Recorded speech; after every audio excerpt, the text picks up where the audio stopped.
www.djjaunpurbassking.com विशेष बाबू विशेष बाबू विशेष बाबू विशेष बाबू विशेष बाबू केहू दारू पियता केहू पानी पियता हरे मइयो रे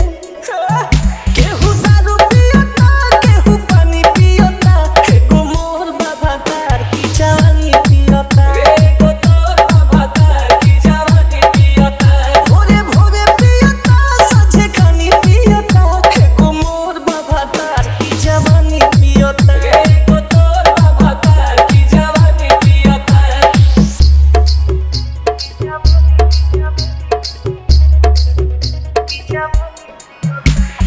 विशेष बाबू विशेष बाबू विशेष बाबू विशेष बाबू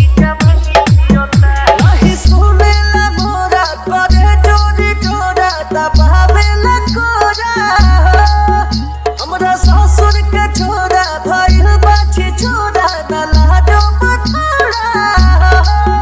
नहीं मानत बलम हम नहीं कैसे नहीं सुझता उपाय हो बताई कैसे उठी सुती पियता देह तानी पियता एगो मोर बाबा तार की जवानी पियता एगो तोर बाबा तार की जवानी पियता एगो मोर बाबा तार की जवानी पियता विशेष बाबू विशेष बाबू विशेष बाबू विशेष बाबू विशेष बाबू जौनपुर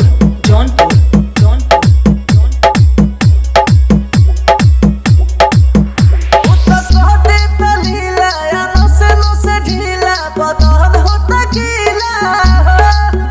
कहे हमरा के सीला वो भाई रंगीला हिला दे तकीला कि तो सब खन तहस नहस करता कुछ बोलला पर हमसे बहस करता चौहानी सनन को के हनी पियता एगो मोर बाबा तार की जवानी विशेष बाबू विशेष बाबू विशेष जवानी पियता एगो मोर बाबा तार की जवानी पियता www.djjaunpurbassking.com